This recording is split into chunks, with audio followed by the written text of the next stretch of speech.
Bonjour tout le monde, je vous retrouve aujourd'hui dans la cuisine de Flo pour une vidéo qui m'a été énormément demandée, qui est celle sur le kéfir. Donc j'avais déjà fait une vidéo sur le kombucha que je vous remets dans le petit i. Moi je fais du kombucha, mais Flo il fait du kéfir. Alors moi c'est pas ma spécialité, j'en ai jamais fait. Donc pour cette vidéo, j'ai invité Flo tout simplement.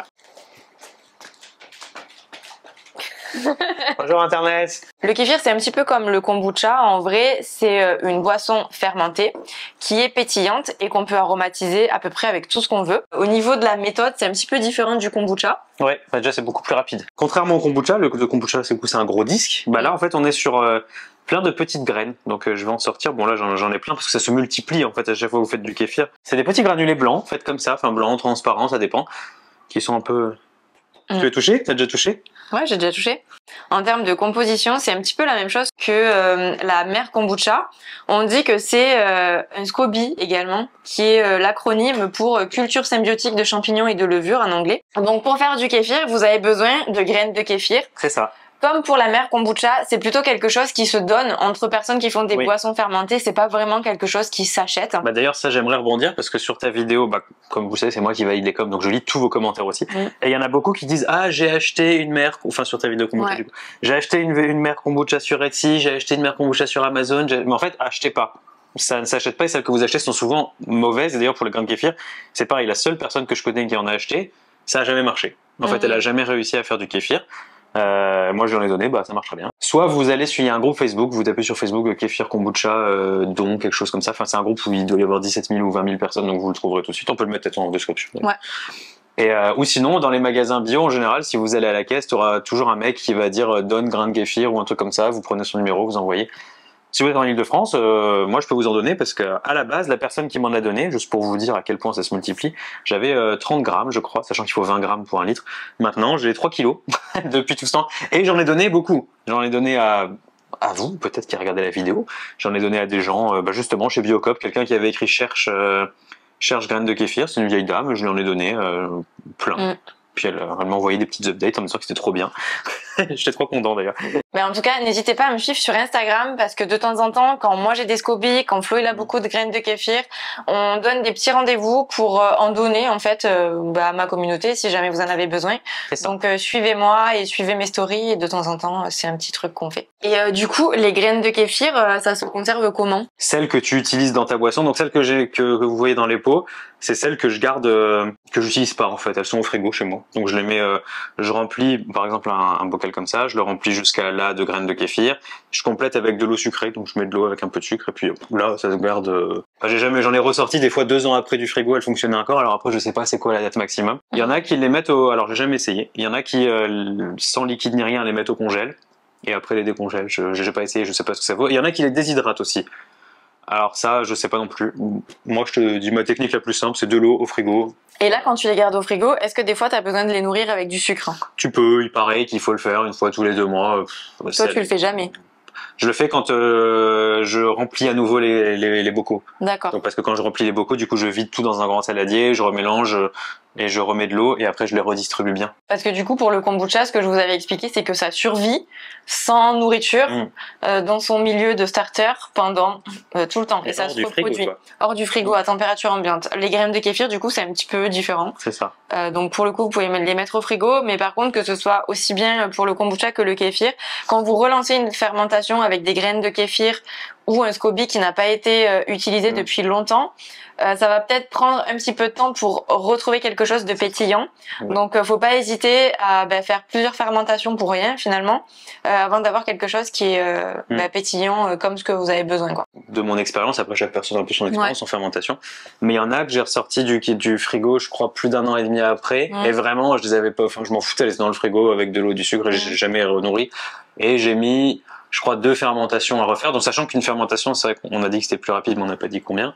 Dans le kéfir, en fonction, du coup là ça joue beaucoup en fonction de où vous êtes, mais à température ambiante, donc on va dire dans une maison entre 17 et 20 degrés, t'en as pour maximum 2 jours, tu vois. Pas, ça veut dire qu'en gros quand tu sors tes graines, max une semaine après, elles seront normalement au top. Par contre, des graines que vous avez laissées en dehors du frigo dans de l'eau sucrée. Mais si vous les oubliez ce mélange parce que vous partez un mois en vacances et tout, un mois ça va, mais je pense que si c'est 2-3 mois, ça va commencer un peu à faire la gueule et là il faudra aussi, je sais pas si, alors j'en ai jamais vu mourir, enfin je crois pas, mais faut essayer. Si vous, de toute façon si vous voyez qu'il n'y a pas de bulles, c'est qu'elles sont mortes, hein. Globalement c'est assez simple, ça se voit le lendemain. Ouais, au bout de 2-3 fermentations, on peut se rendre compte qu'elles sont mortes. Même la première, on voit qu'il y a des bulles, c'est juste que c'est pas ouf quoi, c'est genre, ouais, mais oui.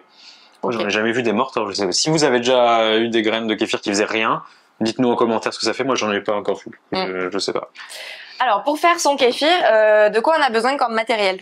Alors, on va pas commencer par le début aujourd'hui. On va faire à l'envers. Ok. Parce que, en fait, c'est toujours en cours le kéfir, donc je peux pas m'arrêter en plein milieu. Donc on va plutôt commencer par la partie 2, comme ça vous comprenez la suite. Et après on fera du coup le début, donc une fois qu'on a fini ça, parce que c'est vraiment un procédé qui se relance tout de suite. Je crois que le kombucha tu fais pareil, toi tu le mets en bouteille et tu relances tout de suite. C'est ça. Ouais, en fait c'est comme le kombucha, ça se passe en 2 fermentations. Donc on a une fermentation 1 et une fermentation 2. Là Flo il a déjà fait sa F1. Donc ça, c'est les petites abréviations de personnes qui font des boissons fermentées. F1, fermentation 1, F2, fermentation 2. Donc là, la F1 est prête. C'est ça. Pour ce qu'on appelle la fermentation 2, ce qu'on a besoin comme ingrédient, c'est une bouteille à fermeture mécanique. Alors encore une fois, comme Marie l'a déjà dit dans sa vidéo, mais je le reprécise, prenez des vraies bouteilles qui ont servi à tenir de la bière, de la limonade, des choses comme ça, pas des bouteilles que vous trouvez chez Ikea ou quoi. Celles-là, elles vont péter, vous allez avoir du verre partout et ça sert à rien. Achetez vraiment de la limonade, quitte à ce que vous la vidiez dans l'évier si vraiment vous aimez pas. Achetez de la bière, ça buvez-la. Et après, vous réutilisez les bouteilles et celles-là, elles tiendront la pression. C'est fait pour, ça a été fait pour, contrairement aux bouteilles de décoration qui sont là juste pour décorer. Parce que comme pour le kombucha, il y a un dégagement de gaz qui fait que les bouteilles en fait peuvent exploser très très facilement, surtout quand il fait très chaud. C'est ça. Moi, j'en ai jamais eu aucune qui a explosé parce que j'ai suivi cette indication dès le début. Quand je me suis renseigné, on m'a dit prenez des bouteilles comme ça. J'en ai jamais eu une seule. Par contre, j'ai eu des dégazements qui ont duré plus de 30 minutes à dégazer. Donc c'est quand même pour vous dire que ça y va. Ensuite, donc autre ingrédient, je vous conseille d'utiliser ça parce qu'il faut récupérer le liquide et enlever les graines. Il faut une passoire. Alors, je débunk un truc, parce que c'est vrai que je réponds déjà aux commentaires de la personne qui l'a écrite à l'instant. Je le vois, je l'ai vu, je le sais, je lis dans l'avenir. L'acier, enfin l'inox, ne fait rien aux graines de kéfir. C'est une légende urbaine qui traîne depuis la nuit des temps sans aucun fondement. Donc, tant que c'est de l'inox, ça va. À l'époque, peut-être, là où c'était de l'acier, ça changeait quelque chose, mais l'inox, ça fait rien, ou qu'on me prouve le contraire depuis 5 ans que je fais du kéfir et que j'utilise vraiment tout le temps cette passoire et une cuillère en inox. Là, vous avez aussi ce que vous allez choisir pour aromatiser. Donc là, plusieurs choses. Soit vous avez du sirop. Donc là, c'est un sirop que Laura Vegan Power nous a offert, donc un sirop de banane. C'est avec ça qu'on va l'aromatiser. Mais vous pouvez très bien mettre des fruits, des légumes, enfin ce que vous voulez, des épices, des herbes, des feuilles de menthe. Enfin vraiment là, libre à vous. Sachant que certains ingrédients ont des levures naturelles alors je vous conseille de toujours mettre du bio. En fonction des levures naturelles qu'il y a sur certains ingrédients, vous allez encore augmenter la gazéification. Donc si par exemple vous mettez du gingembre en F2, je peux vous dire que quand vous allez dégazer, faites attention. Comment on sait que la F1 est finie? Donc là, moi, ma F1, je la fais dans ce bocal-là. Donc c'est un petit bocal pareil, hein, à piston mécanique. Et en fait, dedans, il y a un fruit sec qui remonte. S'il remonte, ça veut dire qu'en fait, c'est assez chargé en gaz pour l'avoir fait remonter à la surface. Parce que de base, les fruits séchés, ils sont très denses et ils coulent. Mais quand il remonte, c'est qu'il est chargé en gaz et que c'est un signe qui nous dit « Hey, c'est bon, je suis prêt ». En gros, c'est ça. Donc là, écoutez, je me rapproche. Ça, c'est signe d'un bon dégagement gazeux. D'ailleurs, on peut voir des bulles déjà formées à la surface. Ah ouais. Alors là, en vrai, le kéfir, juste maintenant, on peut le boire. C'est pas mauvais. C'est juste, même si c'est un aspect gazeux, c'est beaucoup moins gazeux parce qu'en fait, la vraie production de gaz et la vraie incorporation finalement de bulles dans le liquide se fait en F2. Donc là, c'est très bon. Enfin, c'est un goût nature, quoi. Il n'y a pas de. Donc là, on va, comme je vous ai dit simplement, hein, en faisant attention quand même de pas trop. Alors moi, dès que ça coule, je l'enlève parce que comme ça, après, j'ai pas besoin de le trier avec les graines de kéfir. Donc pareil, les rondelles de citron, on les enlève aussi. Et tu peux remettre les mêmes rondelles à chaque fois ou tu en prends des neuves quand même? Moi, j'en prends toujours des neuves. Pour info, il n'y a pas besoin de nettoyer les graines à l'eau ou un truc comme ça. Hein. Là, vous les prenez, vous pouvez direct les remettre. Et j'ai envie de vous montrer en fait la vitesse à laquelle ça grossit. Donc, je vais sortir ma balance. À la base, faut savoir que j'avais mis 20 grammes. Alors, c'était pas juste dans la fermentation d'avant, c'était il y a entre 6 et 10 fermentations, je me souviens plus. J'avais mis 20 grammes de graines de kéfir, ce qui est là du coup la dose recommandée. On va voir combien il y en a et vous allez voir à la vitesse à laquelle ça se reproduit. Et vous allez du coup comprendre aussi pourquoi c'est gratuit. parce que c'est vraiment quelque chose qui est pas difficile à obtenir, hein. Et vous, ça va être pareil quand vous en aurez. Et simplement, donc là, Ah ouais, là il y a 143 grammes, sachant qu'à la base j'ai mis 20 grammes. c'est ouf. Je pense que ce qui serait intéressant, parce qu'on va filmer du coup forcément la partie là, c'est de vous montrer juste à l'issue de la prochaine F1, mais vous allez voir que ça prend vraiment du volume assez rapidement. Si par exemple je vous donne 100 grammes, vous en avez assez pour une vie. En général, quand on en donne plus que 20 grammes, pour si jamais il y a un échec, par exemple ma mère, je suis parti en vacances, j'ai oublié de le nourrir, mince, je l'ai laissé dehors ou quoi. Donc c'est surtout pour ça qu'on en donne plus. Donc maintenant, on a ce précieux liquide. Donc là, pour ne pas être cracra, vous prenez un petit entonnoir que vous mettez sur la bouteille. Là, je vous donne une astuce que je vais pas faire aujourd'hui. Si vous mettez des fruits et des légumes, coupez-les vraiment en tout petit, parce que ça va prendre du volume en fait avec le gaz qui va se charger dedans et ça va être beaucoup plus difficile à les faire sortir après. Ou alors, vous pouvez faire une F2 dans un truc comme ça, qui est grand, et avec des morceaux de fruits et de légumes, et comme ça après vous le refiltrez de la même manière pour enlever les morceaux de fruits. Si vous mettez dans la bouteille, il faut vraiment couper en petit. Donc là, je vais mettre du sirop. Le sirop, c'est déjà chargé en sucre, donc pas besoin d'en rajouter. Moi, j'en mets un peu à l'œil, hein, ça j'ai pas vraiment de quantité. Je regarde ce que ça fait quand c'est en bas. Ouais, là c'est bien. Alors, ça va peut-être vous allez peut-être dire, waouh, il met beaucoup, ça va être trop sucré. Faut savoir que le kéfir bouffe le sucre. En fait, il restera plus aucun sucre à la fin. Ça aura le goût du sirop. Ça va nourrir les levures qu'il y a dans la boisson, mais il y aura plus de sucre. C'est d'ailleurs pour ça qu'il y a des bulles de gaz, hein, scientifiquement, c'est que ça mange le sucre pour dégager du CO2 et de l'alcool, mais de l'alcool en quantité très très très très infime. Dans ce que je fais là, il n'y a même pas 0,01 degré d'alcool. Après, pour le sucre, c'est difficile de savoir combien il reste réellement de sucre à la fin. Normalement, plus votre fermentation va durer longtemps, moins vous aurez de sucre. Et plus d'alcool. Et plus d'alcool. Mais il faudrait des outils un petit peu performants en fait pour mesurer la quantité de sucre dans un liquide qu'on n'a pas quand on fait des boissons maison. J'ai essayé perso parce que ça s'achète en fait, hein, sur les outils. Alors je sais plus le nom, c'est un réfractomètre. Oui, c'est ça. Tu peux acheter en fait des réfractomètres.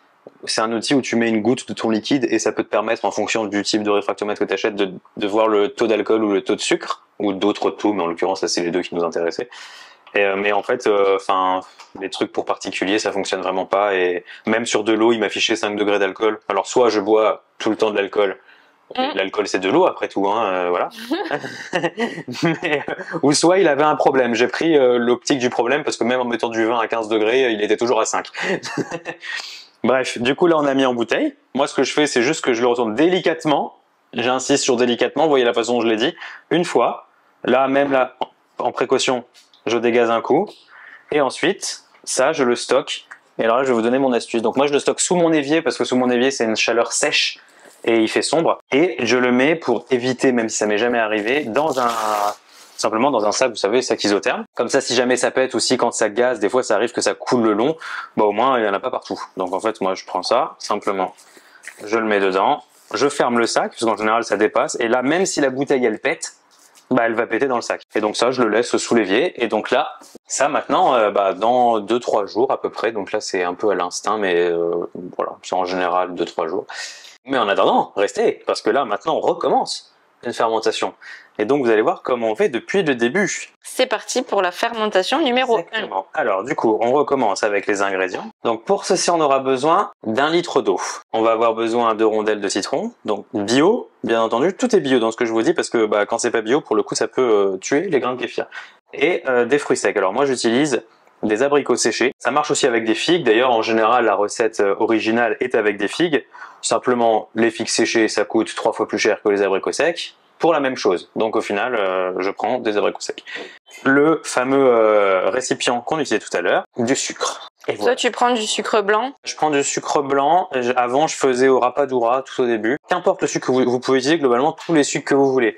Par contre, plus il est riche en minéraux et plus ça peut un peu l'altérer. Enfin, ouais. Bah, pour le kombucha, je sais que c'est pas ouf d'utiliser des sucres un petit peu trop complets. Parce que justement, les levures, elles ont besoin du sucre le plus blanc possible pour se nourrir. Le moins minéral, quoi. Et du coup, moi, comme je le faisais au rapadura, je l'ai fait pendant des années, hein, parce que je pensais que c'était le meilleur, je sais pas pourquoi. Et j'ai lu un livre, du coup, l'année dernière, justement sur le kéfir et kombucha, mais qui explique de manière scientifique exactement comment ça marche. Et j'ai contacté l'auteur, parce dedans, ils disent justement de pas prendre ces sucres. Et il a dit, en fait, fondamentalement, ça change rien. C'est juste, en fait, c'est une question de minéraux et qu'en fait, ça coûte vraiment cher le rapadura par rapport à du sucre blanc. C'est vrai. pour pas grand chose en vrai. La différence est subtile. Après, il faut savoir que la fermentation, c'est ses propres expériences. C'est-à-dire que ça se trouve, vous utilisez du sucre de coco et ça ne marchera pas. C'est possible, ça dépend de vos grains, ça dépend de chez vous, ça dépend de machin. Si ça marche pas pour vous, ça veut pas dire que ça marche pas tout court. C'est ça qu'il faut se rendre compte. Il y a des gens, peut-être que le rapadura ne marchera pas. Il y a des gens, ça marchera trop bien, comme moi. Ça dépend de vos grains, ça dépend de plein de choses. Et est-ce que quand t'es passé sur le sucre blanc, tu t'es rendu compte que ça pétillait plus? J'ai pas vraiment. J'ai pas dit. Alors par contre, la différence que j'ai l'impression, mais je suis pas certain, et je sais pas si c'est dû au sucre, c'est qu'avant j'utilisais jamais de sirop en fait pour faire ma F2. Je faisais que avec des fruits et des légumes, et j'avais l'impression que le goût était beaucoup plus prononcé quand même quand je mettais. Alors que là, quand je mets des fruits ou des légumes en F2, tu sais, quand on le fait, j'ai l'impression que le goût est moins prononcé. Alors après, est-ce que c'est parce qu'avant je mettais vraiment beaucoup plus de fruits et que je mettais en bouteille direct? Est-ce que c'est le sucre? Est-ce que c'est parce que c'est des plus vieilles graines que j'utilise? Et j'habitais pas dans le même appartement, donc il y a aussi l'environnement qui a changé. Donc je peux pas répondre à cette question, mais en termes de sucre pur, j'ai pas l'impression d'avoir eu de changement. Donc je pense que le sucre blanc, moi je prends du sucre de betterave, comme ça c'est français, et ça coûte, je crois en bio, ça doit coûter 1,50 € les 500 grammes, ou peut-être 2 €, je sais plus. Donc c'est vraiment pas grand chose. Après il en faut pas beaucoup. Donc moi j'ai ces petites scopes là de protéines en théorie, donc ça fait à peu près 50 grammes. Dans cette vidéo on pèse tout, comme ça vous avez tout et il n'y a pas de oui mais tu nous as pas dit. Donc là je mets ma cuillère. Donc là vous voyez il y a, je vous avais dit à peu près 50, il y a 60 grammes de sucre, donc je mets mon litre d'eau. Il n'y a pas vraiment d'ordre pour mettre, moi c'est juste que je mets le sucre en premier, comme ça quand je mets l'eau ça se dilue. C'est vraiment la seule et unique raison. Et sachant, je précise juste une petite chose, c'est que les graines de kéfir, aussi bien que les mères kombucha, elles aiment pas qu'on change de sucre entre les fermentations. Oui. Si un jour vous faites sucre blanc, le lendemain rapadura, le surlendemain sucre de coco, elles vont détester. C'est ça. Et il y a des chances que ce soit beaucoup moins efficace. Exactement. Si vous voulez changer de sucre, vous pouvez, mais comme vous voyez, on a vraiment beaucoup de grains à chaque fois. Franchement, gardez, genre prenez la moitié ou faites un test avec à nouveau 20 grammes parce que c'est vrai que ça se peut que elles dead parce qu'elles sont habituées à manger toujours le même élément. Donc voilà. Ensuite, je mets mon petit abricot. Donc je coupe mon oignon, ton oignon. Je coupe mon citron, pardon. Donc je fais des fines lamelles. On essaye. Alors je vous conseille d'éviter, d'enlever, s'il y a des pépins. Pour le coup, c'est chiant parce qu'ils tombent tout seuls, sinon, et après c'est chiant à enlever dans les graines de kéfir dans l'étape d'après. Du coup, vous avez vu avant dans cette vidéo, mais qu'est-ce qu'on est marrant. Donc vous la mettez. Alors le citron, à quoi ça sert? Vous allez me demander, effectivement. Moi, je vous voyais écrire dans les commentaires, c'est pour ça que j'ai pris la peine de vous répondre. Ça sert surtout de conservateur, un petit peu, et tu apportes une petite touche d'acidité, mais c'est surtout pour l'aspect conservateur. Il me semble qu'on utilise de citron. Je vous avoue, j'ai plus la réponse exacte. Donc peut-être que je dis une grosse connerie, que là il y en a qui sont en train de m'écrire la véracité, ce que j'aimerais, mais il me semble que c'est juste en termes d'avoir un petit peu de conservateur. Et je vous réponds d'avance, non, on ne remplace pas avec du jus de citron. Parce que on peut, mais c'est vraiment très très difficile à jauger. Et pour le coup, j'ai déjà raté des kéfirs en remplaçant par du jus de citron. Moi, quand j'en ai vraiment pas, soit je mets pas de citron, et c'est pas grave, ça fait rien. Si vous le buvez tout de suite, il n'y a pas trop de gravité, ça change rien au goût. Sinon, vous mettez vraiment une demi-cuillère à café de jus de citron et un quart, juste 2-3 gouttes. Parce que voilà, il n'y a pas vraiment beaucoup de jus dans ce qu'on vient de mettre en termes de citron. Et là, du coup, on va mettre nos fameuses 20 grammes de graines de kéfir. Donc vous allez voir que 20 grammes, c'est pas grand chose. Je pense que là, j'ai même plus que 20 grammes.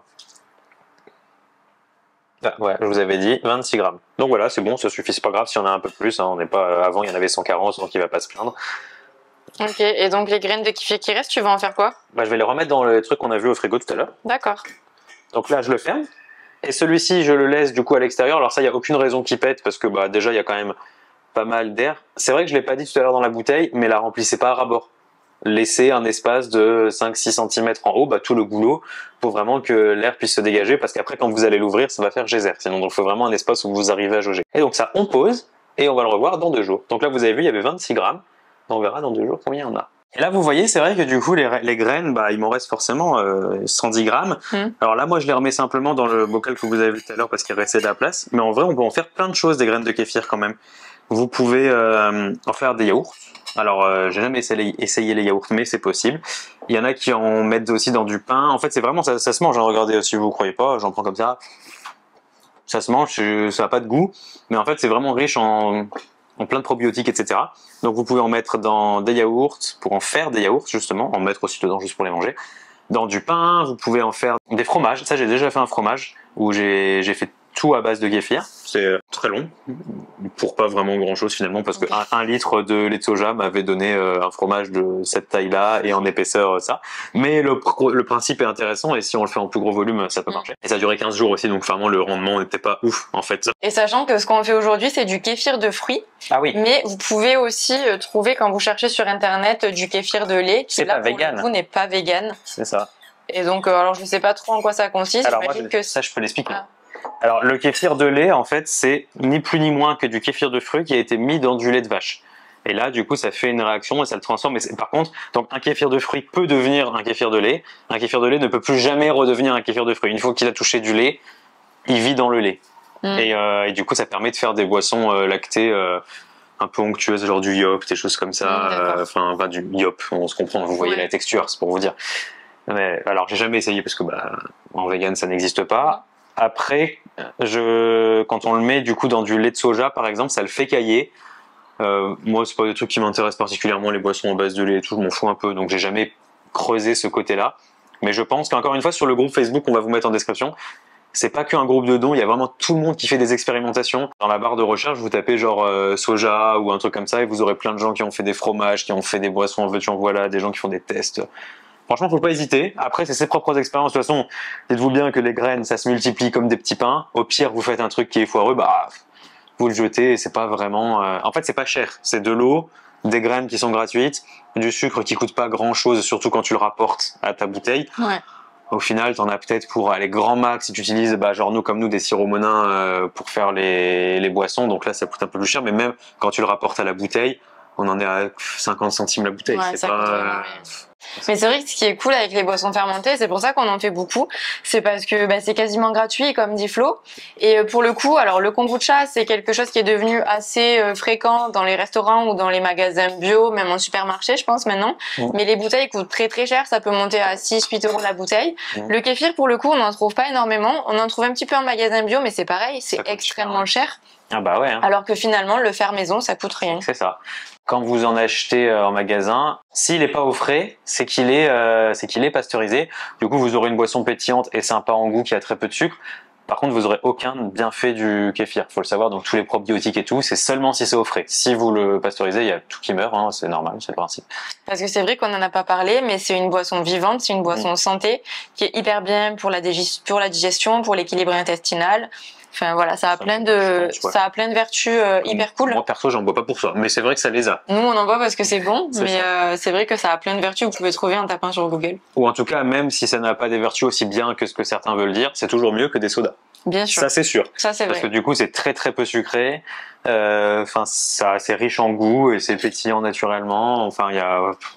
Et alors on n'en a pas parlé, mais la différence de goût entre le kéfir et le kombucha. Donc on a vu la différence de préparation. Après, en termes de goût, qu'est-ce que t'en penses? Ça dépend. Est-ce que tu parles de mon kéfir et de ton kombucha? Oui, parce que c'est vrai que les boissons fermentées, c'est très individuel. En fait, ça va tellement dépendre des conditions que vous avez chez vous, du type de sucre que vous utilisez, des aromatisations que vous allez utiliser. Du temps de fermentation. Et, du temps de fermentation. Et c'est vrai que avant de goûter les kéfirs de Flo, j'avais un petit a priori parce que tout ce que j'avais goûté, je trouvais que c'était extrêmement amer. Et donc, dans ma tête, j'aimais pas le kéfir. Et finalement, quand j'ai goûté ce Flo, je me suis rendu compte qu'ils étaient hyper doux et j'adore vraiment. Je trouve que les kéfirs qu'il fait, ils sont trop bons.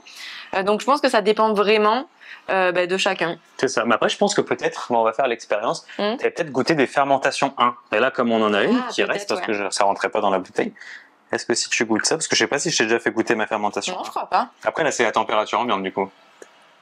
Du coup, moi, je trouve pas que c'est amer, mais... Il y a plus d'amertume, en effet, que dans la vie.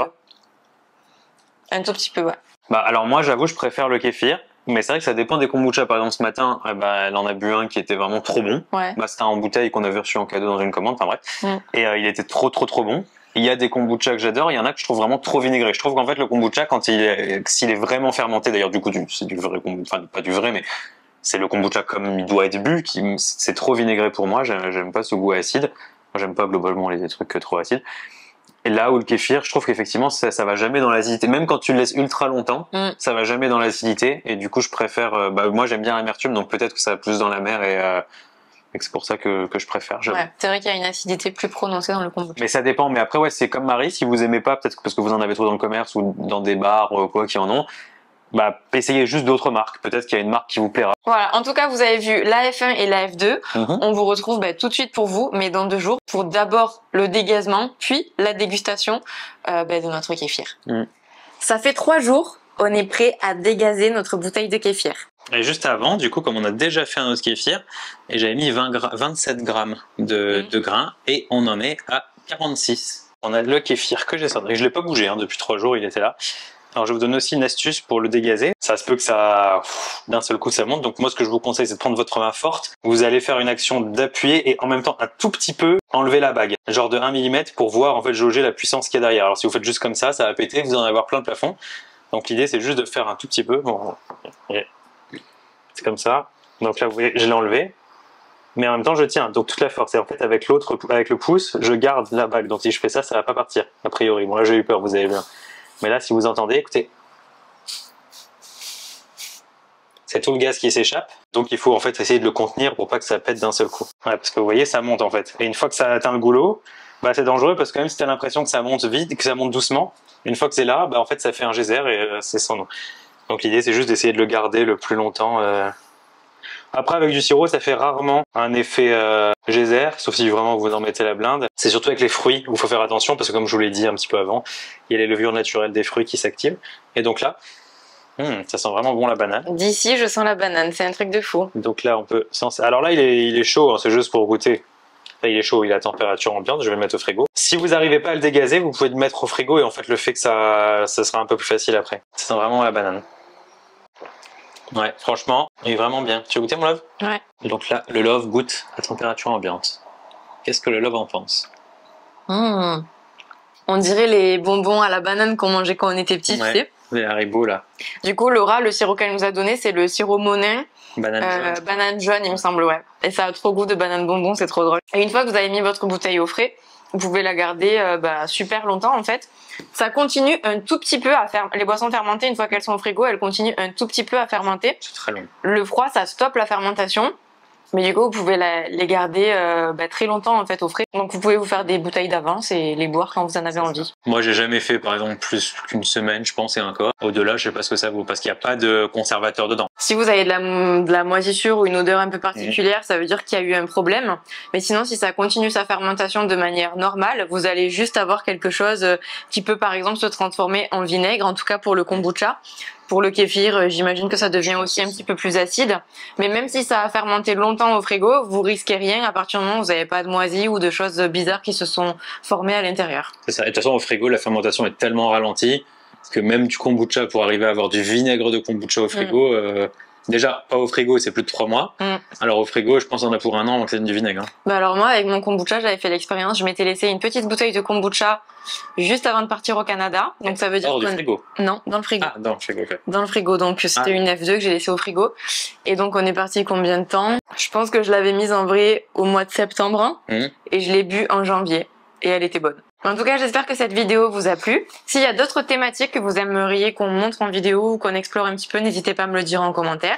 N'hésitez pas à me dire aussi si vous faites déjà votre kéfir ou votre kombucha et quelles sont vos aromatisations préférées. C'est vrai que j'aimerais bien avoir d'autres idées. C'est vrai qu'on utilise beaucoup de sirop, mais si vous avez des petites techniques que vous faites à la maison, ça m'intéresse beaucoup. Et du coup, si vous voulez un épisode 3 sur la fermentation, il y a des autres choses qu'on fait. Ça, par exemple, c'est pour faire de la ginger beer. Vous avez vu? Je l'ai appelé... Armin Ginger, enfin, qui a la ref. Comme d'habitude, si cette vidéo vous a plu, pensez à vous abonner à la chaîne, à activer la cloche pour ne pas rater les prochaines vidéos et à lâcher des pouces bleus et à me laisser des petits commentaires, comme d'habitude. Merci beaucoup d'avoir regardé cette vidéo jusqu'à la fin. Je vous embrasse et je vous dis à la semaine prochaine pour une nouvelle vidéo. Bye! Bye!